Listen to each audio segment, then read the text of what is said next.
Assalamualaikum warahmatullahi wabarakatuh. Selamat pagi semuanya. Baiklah anak-anak, untuk mengawali pembelajaran pada hari ini, alangkah baiknya bila kita memulai sesuatu itu diawali dengan membaca basmalah, agar ilmu yang kita dapat pada hari ini diberkahi oleh Tuhan dan juga dimudahkan dalam menyerapnya. Marilah kita sama-sama membaca Bismillahirrahmanirrahim. Bismillahirrahmanirrahim.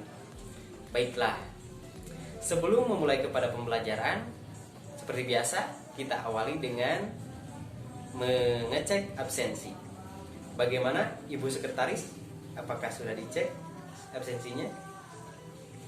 Bagus. Nah, bergunanya absensi itu yaitu untuk mengecek siapa saja yang pada hari ini mengikuti pembelajaran yang akan Bapak sampaikan, dan juga siapa saja murid yang sakit, yang izin dan tidak bisa mengikuti pembelajaran pada hari ini.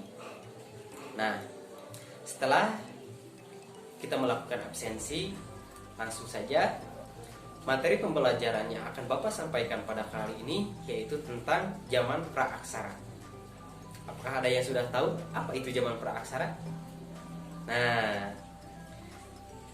praaksara itu terdiri dari dua kata, pra dan juga aksara. Pra yang artinya sebelum dan aksara yang artinya tulisan. Berarti zaman praaksara adalah zaman di mana manusia belum mengenal tulisan. Selain zaman praaksara, ada juga zaman nirleka. Zaman nirleka yaitu terdiri dari dua kata, nir yang artinya tidak ada dan leka yang artinya tulisan. Berarti bisa disimpulkan bahwa nirleka adalah zaman di mana belum ada sama sekali tulisan. Zaman praaksara diawali ketika manusia mulai mengenal tulisan. Sedangkan negara Mesir dan Mesopotamia, mereka tidak sama seperti negara-negara yang bagian yang lainnya. Mereka telah meninggalkan zaman praaksara, yaitu sejak 3000 tahun yang lalu sebelum Masehi. Nah, sedangkan di Indonesia awal mengenal tulisan itu yaitu pada abad ke-5, di mana ditemukannya artefak sebagai bukti, artefak Yupa di kerajaan Kutai di Kaman, Kalimantan Timur. Itu menjadi bukti bahwa masyarakat Indonesia, bangsa Indonesia telah mengenal tulisan pada abad ke-5. Nah, apa yang disebut artefak? Artefak yaitu segala sesuatu buatan manusia pada zaman dahulu yang ditemukan pada zaman sekarang. Seperti apa contohnya? Seperti sendok, arit, piring, perhiasan. Pada zaman dahulu ketika ditemukan sekarang, maka itu disebut dengan artefak. Dan juga ada juga fosil. Fosil yaitu bekas atau sisa-sisa tulang belulang atau tumbuhan yang telah terkubur lama dan akhirnya ditemukan pada zaman sekarang ketika sudah menjadi mineral, maka itu disebut dengan fosil. Nah, fosil itu ada juga yang disebut fosil hidup. Apa itu fosil hidup? Fosil hidup yaitu fosil yang masih ada pada zaman sekarang. Yaitu contohnya hewan yang ada pada zaman dahulu tetapi masih ada pada zaman sekarang. Contohnya yaitu komodo. Nah, komodo itu salah satu kekayaan bangsa Indonesia, karena hanya ada di Indonesia yang mempunyai komodo. Komodo disebut sebagai fosil hidup yang masih ada pada zaman sekarang. Nah, lanjut kepada materi yang selanjutnya, yaitu dengan pembabakan zaman atau periodisasi zaman.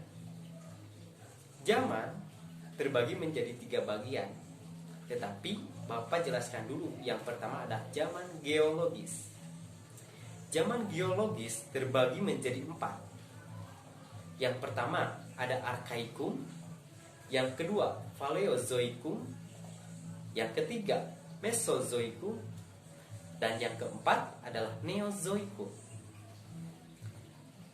pada zaman arkaikum, yaitu terjadi pada 2500 tahun juta tahun yang lalu, ketika bumi masih panas dan belum ada satupun makhluk yang hidup di bumi, karena keadaannya masih panas, masih berupa lahar ataupun sejenisnya yang tidak bisa ditempati oleh makhluk hidup. Yang kedua adalah Paleozoikum. Zaman Paleozoikum yaitu adalah zaman di mana terjadi 340 tahun yang lalu, ketika pada saat itu hidup hewan-hewan yang tidak bertulang belakang seperti ikan, amfibi, dan juga reptil. Lanjut kepada zaman yang selanjutnya, yaitu zaman Mesozoikum. Zaman Mesozoikum yaitu zaman ketika muncul hewan-hewan atau reptil-reptil besar. Pada zaman Mesozoikum ini terjadi pada tahun 140 juta tahun yang lalu. Pada zaman Mesozoikum ini ditinggali oleh makhluk hidup seperti hewan-hewan dinosaurus, dan juga ditemukan banyaknya reptil-reptil yang besar. Dan yang terakhir adalah zaman Neozoikum. Zaman Neozoikum ini terbagi menjadi dua. Yang pertama ada Tertier dan yang kedua ada Kuarter. Pada zaman Tertier ini mulai punahnya reptil-reptil besar dan digantikan oleh hewan-hewan besar yang menyusui. Contohnya seperti gajah purba yang biasa kita sebut atau biasa kita lihat dalam kartun anak itu, yaitu yang disebut dengan mamut. Mamut itu adalah salah satu hewan purba yang masih yang dulu meninggali atau menempati pada zaman Tertier ini. Nah, yang selanjutnya adalah zaman Kuarter. Kuarter ini yaitu zaman yang terjadi 3 juta tahun yang lalu, di mana awal mulanya kehidupan manusia. Awal kehidupan manusia ini terjadi pada zaman Kuarter. Nah, mungkin sekian materi yang bisa Bapak sampaikan pada pertemuan kali ini. Mudah-mudahan kalian bisa menyerapnya dan mendengarkannya dengan seksama. Nah, sebelum penutupan, Bapak akan mengevaluasi kembali pelajaran atau materi yang telah Bapak sampaikan barusan.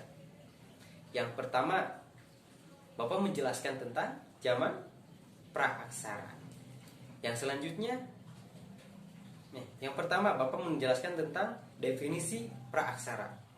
Terus ada juga nirleka, awal mula manusia mengenal tulisan, dan akhir dari manusia mengenal tulisan. Dan juga masuk kepada pembahasan masuknya atau mengenalnya tulisan bangsa Indonesia pada abad ke-5. Dan yang selanjutnya masuk kepada definisi dari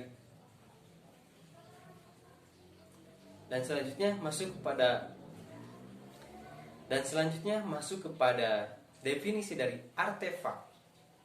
Setelah artefak, definisi fosil. Setelah fosil, Bapak tadi langsung masuk kepada materi pembelajaran periodisasi zaman atau pembabakan zaman. Setelah pembabakan zaman, yang mana pembabakan zaman ini yang pertama ada geologis. Dan pada zaman geologis ini dibagi menjadi 4 zaman. Yang pertama zaman Arkaikum, yang kedua zaman Paleozoikum, yang ketiga zaman Mesozoikum, dan yang terakhir adalah zaman Neozoikum, yang mana Neozoikum ini terbagi menjadi 2. Zaman Neozoikum Tertier dan juga zaman Neozoikum Kuarter. Sekian materi yang bisa Bapak sampaikan pada kali ini. Mudah-mudahan banyak manfaatnya bagi Bapak yang menyampaikan, khususnya bagi Bapak yang mudah-mudahan kalian bisa menyerapnya dengan baik. Dan juga pembelajaran kita pada hari ini diberkahi oleh Allah Subhanahu wa taala. Semoga kita senantiasa disehatkan meskipun Indonesia dalam keadaan yang tidak baik-baik saja. yang mana bisa kita ketahui bahwa Indonesia sedang dilanda musibah COVID-19. Semoga Indonesia cepat dipulihkan dan kita selalu disehatkan. Jangan patah semangat, terus belajar menjadi generasi baik untuk kemajuan Indonesia yang lebih baik. Sekian yang bisa Bapak sampaikan. Sampai ketemu di pertemuan yang selanjutnya. Assalamualaikum warahmatullahi wabarakatuh.